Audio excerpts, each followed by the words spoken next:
కడప జిల్లాలోని కమలాపురం నియోజకవర్గంలో టీడీపీ అధినేత నారా చంద్రబాబు నాయుడు చేపట్టిన రా కదలిరా కార్యక్రమానికి జిల్లా నలుమూలల నుండి భారీ సంఖ్యలో ప్రజలు తరలివచ్చారు. ఈ సందర్భంగా ప్రజలను ఉద్దేశించి టీడీపీ అధినేత ప్రతిపక్ష పార్టీ నాయకుడు నారా చంద్రబాబు నాయుడు మాట్లాడుతూ అహంకారం విధ్వంసక తుగ్లక్ పాలకుడిని తరిమి కొట్టాలని ప్రజలకు పిలుపునిచ్చారు. మరకలతో కళంకమైపోతున్నాయి, అవునా కాదా? కడాన కూతురు పైనే కేసు పెట్టాడు, సిబిఐ పైన కేసు పెట్టాడు, రేపు ఎల్లుండి ఇక్కడే పోలీసుల పైన కేసు పెడతాడు. అంటే అంతకులు అరెస్టు కారు, ఎవరైతే నిర్దోషులు అరెస్ట్ అవుతారు. ఇది సబబా అని మిమ్మల్ని అడుగుతున్నా, కమలాపురంలో కడప వాసులను అడుగుతున్నా,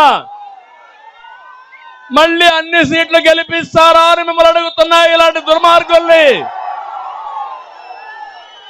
రేపు మిమ్మల్ని చంపినా దిక్కు లేదు, నన్ను చంపినా దిక్కు లేదు. మనుషులను చంపేసి మీరే ఆత్మహత్య చేసుకున్నారని కథలినా మనం ఏమీ చేయలేని పరిస్థితికి వస్తున్నాం. అందుకే కమలాపురంలో కడప గడ్డ మీద అడుగుతున్నా, ఓ కిడ్ బాబాయ్, జగన్ సమాధానం చెప్తావా అని అడుగుతున్నా. సమాధానం చెప్పకపోతే ప్రజలు మిమ్మల్ని అడుగుతున్నా, ఒక అంతకుడికి ఓటేస్తారా అని మిమ్మల్ని అడుగుతున్నా.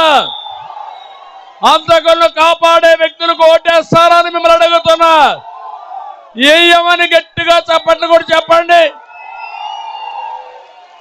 లాస్ట్ లో ఉండేవాళ్ళు, రోడ్డు మీద ఉండేవాళ్ళు నమ్మకమేనా అని అడుగుతున్నా. అందుకే వచ్చా, రా కదిలి రా అని చెప్పడానికి వచ్చా, మీ సహకారం కోసం వచ్చా.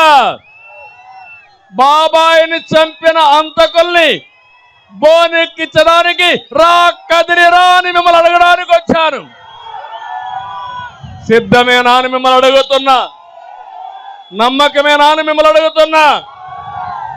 తమ్ముళ్ళు, ఈ ఇష్యూ ఒక ఇష్యూ అయితే ఎవ్వరికి ఆనందం లేదు, బాధుడే బాధుడు. నిత్యావసర వస్తువులు పెరిగాయా? పండుగలకు సరిగా చేసుకున్నారా? నేనున్నప్పుడు పండుగలకు కానుకలు ఇచ్చా, జ్ఞాపకం ఉందా మీకు? సంక్రాంతి కానుక, క్రిస్మస్ గిఫ్ట్, రంజాన్ తోఫా, పెళ్లి కానుక, అన్న క్యాంటీన్, విదేశ విద్య ఉన్నాయా తమ్ముళ్ళు? ఇవన్నీ ఫేర్ ప్రైస్ షాపులో 8 రకాల నిత్యావసర వస్తువులు సరసమైన ధరలకు ఇచ్చా, ఉన్నాయా? ఈరోజు పేదవాడిని పట్టించుకుంటున్నాడా ఈ ప్రభుత్వం? ఆ రోజు ఒక మాట అంటున్నాడు, బటన్ నొక్కుతున్నానని. బటన్ నొక్కడం కాదు, బటన్ బొక్కడం. నేను అడుగుతున్నా మిమ్మల్ని అందరినీ, ఎంత దుర్మార్గులంటే ఇసుక నుంచి తైలం తీస్తారు వీళ్ళు. ఇక్కడే పెన్నా నది, ఇసుక ఇక్కడి నుంచి దొంగ రవాణా అవుతుందా లేదా? 40 లక్షల భవన కార్మికుల యొక్క పొట్టగొట్టి జగన్మోహన్ రెడ్డి పొట్ట నింపుకుంటున్నాడు. ఇది న్యాయమా అని మిమ్మల్ని అడుగుతున్నా. ఇంకో పక్క మా తమ్ముళ్ళు కొంతమంది ఉన్నారు, ప్రతిరోజు కష్టపడిన తర్వాత ఒక క్వార్టర్ బాటిల్ వేసుకొని పడుకుంటారు.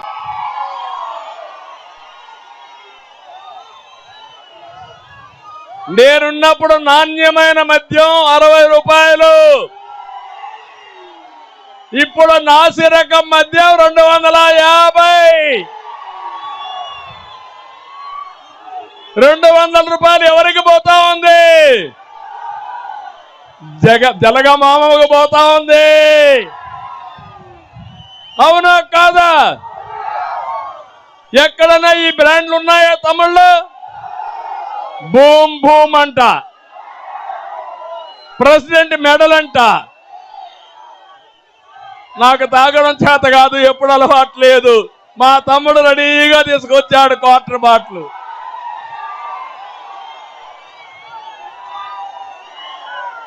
అంటే అడిగేవాడు లేడని ఇంత అరాచకం.